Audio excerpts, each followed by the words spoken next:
What is up, my friends? You are very welcome back after Liverpool have been beaten 2-1 in Belgium by Union Saint-Gilloise, a result that doesn't really impact their season in too big of a way. Liverpool safely top the group and find their way into the knockout stages of the Europa League, where we'll find out our opponent soon enough. So for me, what I'm going to do is go through and give the guys a score out of 10. If you haven't seen an Anfield Agenda player ratings before, this is what we do. We go through the players, the subs and the manager, giving them a score out of 10, asking you guys as always to let us know your thoughts in the comment section. If you enjoyed the video, please do drop a like, but most importantly, make sure you hit that subscribe button. Now look, trigger warning, there isn't going to be much positivity in these ratings. I'm going to be honest, and if you're somebody that feels like everybody deserves to be protected and supported, this might not be the video for you. But if you're somebody who's a realist and gets to where I'm coming from, then I hope you understand these scores. So without any further ado, let's get stuck into it, starting off as we always do with the goalkeeper, in this case Mr. Caoimhín Kelleher. So one thing I'm going to say consistently throughout this video is when you play in the Europa League, you want the players who are on the fringes of the squad and get their opportunities to take them, to leave the manager in no doubt that these guys are on the right path to get them to the first team and to get them to potentially being regular players. I've not seen that with Caoimhín in this season's campaign. Yes, there have been moments like today where he made some good one-on-one saves, but they've also been coupled by both of these goals today. First one, as a goalkeeper myself back in the day, when you come out like that and you try to wrap your hand around the ball, you push it wide. You don't push it back into the player who it ricocheted off and then he had a simple tap in. You try and knock that ball wide if you get a hand on it. Second one, as a keeper, you never want to be beaten at your near post. So I just feel like he has not taken his opportunity to push on from previous seasons. So for that and today's performance, I'm going to give Kelleher a score of 4 out of 10. You might think that's harsh, but I'm trying to be honest. I'm frustrated at the lack of progression from some of these guys. Moving on to Conor Bradley, who, of course, look, had a good pre-season until he got injured just ahead of the German part of the pre-season. Then he was injured right up until recently. He's only come back in, so I find it difficult to be too critical. I think this is his second match back, if I'm not mistaken, with the first team. And today, again, he was played on the right-hand side of a much-changed defence. So, going to give him a score of 5 out of 10. Jarell Quansah. So, there's going to be two different parts of this. His goal was fantastic. The technique to be able to trap the ball as quickly as he did, the composure he showed to be aware of his surroundings and just bury it. It was a really well taken goal from Jarell Quansah. But there were other moments where their centre forwards being found with free headers and their centre backs are nowhere to be seen. Or we've lost in transition and our centre backs aren't able to recover. And that worried me. But Jarell Quansah will be a damn fine player for this football club.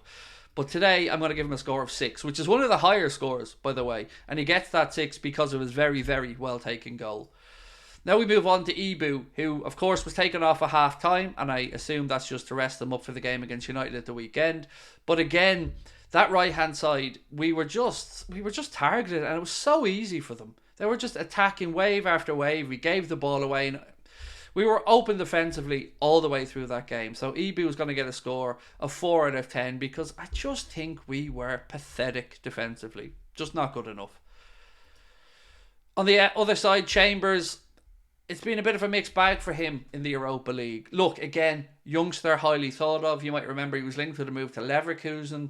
But what I've seen is an eagerness to try and step in to stop an attack rather than waiting to see how it develops and then making the challenge. And that's great if you get there. If you can nip in ahead, win the ball, and you're off down the field, brilliant. But if you don't get there and you've committed yourself, like we've seen today, like we've seen in one of the home games as well, we're left exposed. And I've seen that a little bit too often for Chambers. So while I'm never going to give up on a youngster yet, again, I don't feel like he's progressed too much throughout this competition. So got to give him a score of 5 out of 10. Endo. Taken off at half-time, and again, you're asking, was he taken off at half-time because Klopp's rested him for Sunday? Which I hope it wasn't, because I don't think he's good enough to be playing on Sunday, as I've seen. Or was he taking him off to put Curtis Jones into the defensive midfield position, with a view to maybe Jones doing it on Sunday?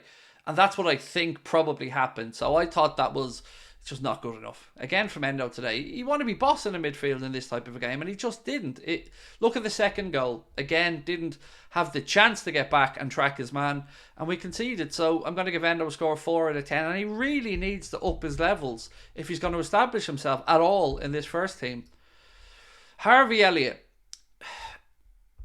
Don't know how to go with this one, because there's one part of me that feels he was one of the better players out there. But there's another part of me that again can't shake this feeling that a Jones or an Elliott or a Gakpo, they should be looking levels above what's out there. They should be bossing this game. They should be enjoying it. They should be ripping the opposition to shreds, and they should be showing why they're at Liverpool Football Club.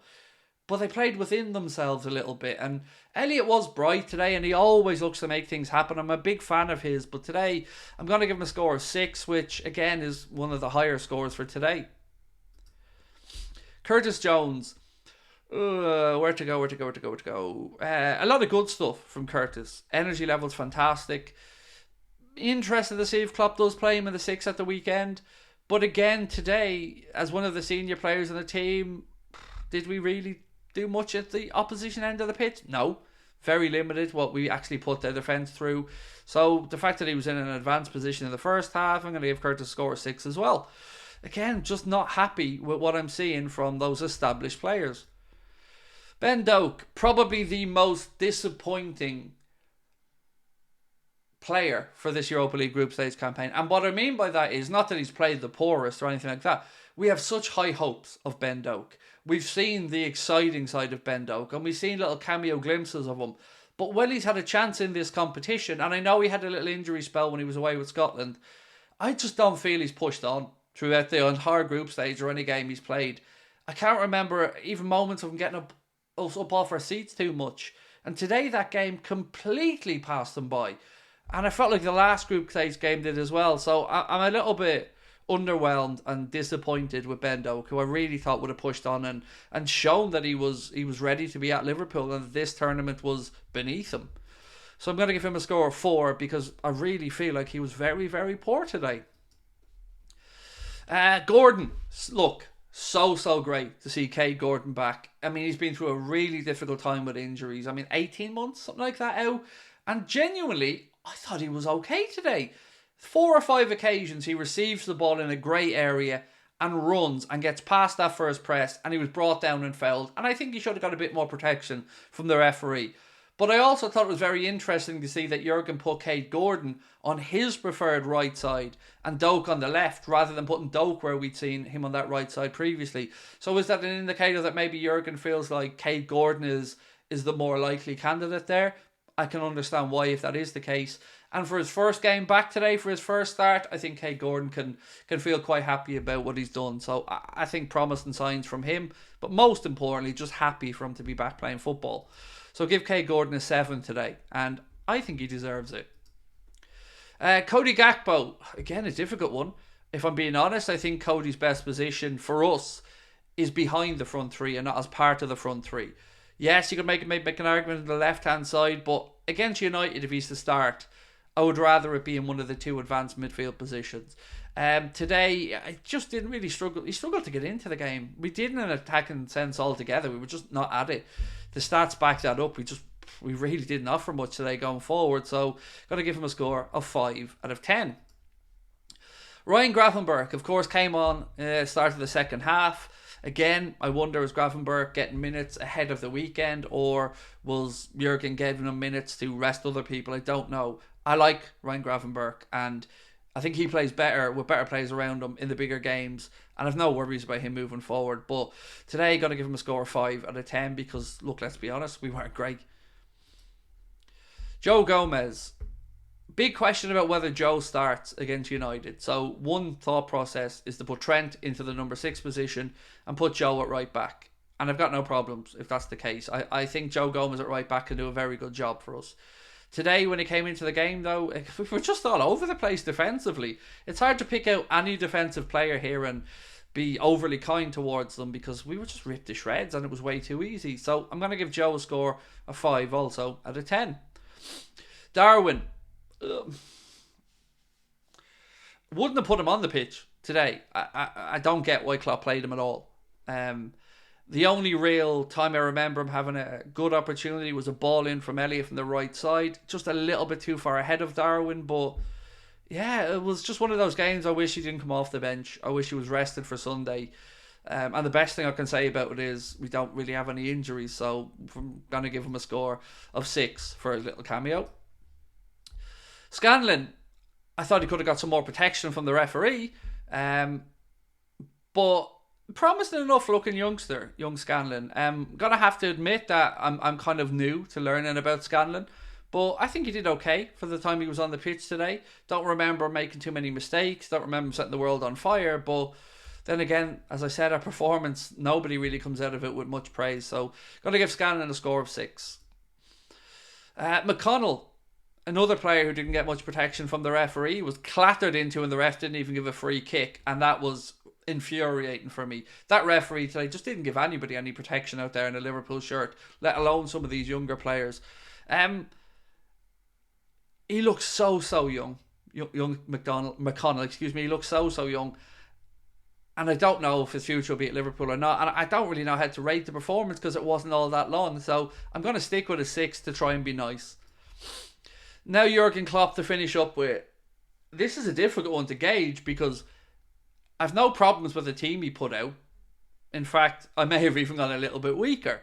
But you've got to ask yourself, at what point do we question a system that keeps leaving us so open when we turn over possession?